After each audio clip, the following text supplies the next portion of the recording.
আসসালামু আলাইকুম প্রিয় দর্শক, আপনারা জানেন যে যুক্তরাষ্ট্রের নিউ ইয়র্কে মেয়র নির্বাচন হবে 4ই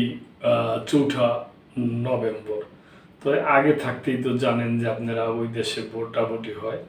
তো এই নিয়ে জহুরান মামদানি না কুমু কে এগিয়ে আছে ওই ব্যাপারে নিউজ আর কি। ভোটের আগে মামদানি কুমুর এগিয়ে থাকার লড়াই। যুক্তরাষ্ট্রের নিউ ইয়র্ক শহরের মেয়র নির্বাচন ঘিরে জোরে সোরে চলছে প্রচারণা। বিভিন্ন জরিপ এবং আগাম ভোট পড়ার হার জহুরান মামদানির জয়ের আভাস দিলেও হাল ছাড়ছেন না তার প্রতিদ্বন্দ্বী এন্ড্রু কুমু। নির্বাচনে এগিয়ে থাকার লড়াই চালিয়ে যাচ্ছেন দুজনেই। মামদানি ও কুমু দুজনেই ভাষ্য, শেষ হাসিটা কে হাসবেন তা বলা যাচ্ছে না এখনই। মেয়র নির্বাচনে ভোট 4 নভেম্বর। এর আগে গতকাল বৃহস্পতিবার সকালে এক ভিডিও বার্তায় মামদানি বলেন, মানুষ বলছে আমরাই জিতেছি, খেলা শেষ হয়ে গেছে, কুমুর জারি জুরি শেষ, এসব কথায় বিশ্বাস করবেন না। যেসব ধনকুবের শত কোটিপতি আমাদের অর্থনীতি নিয়ে কারচুপি করেছে আর নির্বাচন কিনে নিতে চেয়েছে, তারা সহজে হাল ছাড়বে না। ডেমোক্রেটিক পার্টির প্রার্থী মামদানির এই আশঙ্কা একেবারে অমূলক নয়। বৃহস্পতিবার তার ভিডিও বার্তায় ধনকুবের বিল একম্যানকে দেখানো হয়। শত কোটিপতি এই ব্যক্তি মামদানির বিরুদ্ধে প্রচারণা চালাতে $15 লাখ দিয়েছেন। এমনই আরেকজন সাবেক মেয়র ও ধনকুবের মাইকেল ব্লুমবার্গ স্বতন্ত্র প্রার্থী কুমুর পক্ষে প্রচারের জন্য তিনি ঢেলেছেন আরও $15 লাখ। কুমুর পেছনে অর্থ থাকলেও মামদানির আছে জনসমর্থন। সবশেষ বৃহস্পতিবার প্রকাশিত এমারসন কলেজ পিআই বক্সে 11 ও দ্য হিল পোলের জরিপ অনুযায়ী প্রতিদ্বন্দ্বীদের চেয়ে 25 পয়েন্ট এগিয়ে আছেন মামদানি। ভোটারদের 50% তার পক্ষে। এর এই 25% সমর্থন পেয়েছেন কুমু। রিপাবলিকান প্রার্থী কার্টিস স্নিগোয়া আরও পেয়েছেন তার জনসমর্থন 21%। এর আগের বিভিন্ন জরিপের ফলও ছিল অনেকটা একই। সব কটিয়াতিতেই প্রতিদ্বন্দ্বীর চেয়ে 2 অঙ্কে এগিয়েছিলেন মামদানি।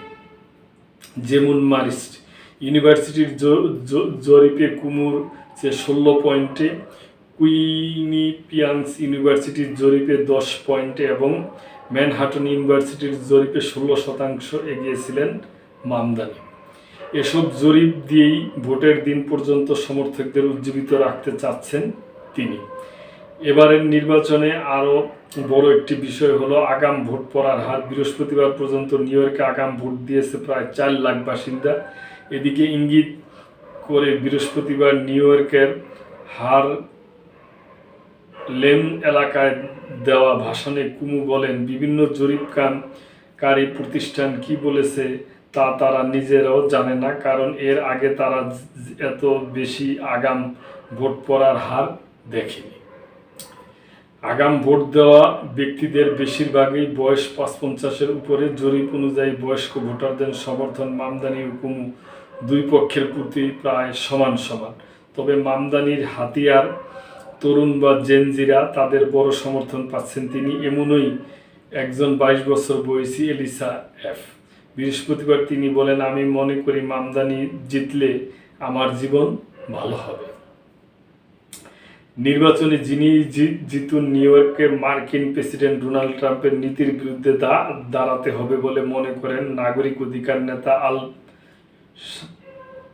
শার্পটন। বৃহস্পতিবার তিনি বলেন, আমাদের একসঙ্গে থাকতে হবে। নিউ ইয়র্কবাসী যে রক্তের বন্ধনে আবদ্ধ তা আমাদের বিভক্তকারী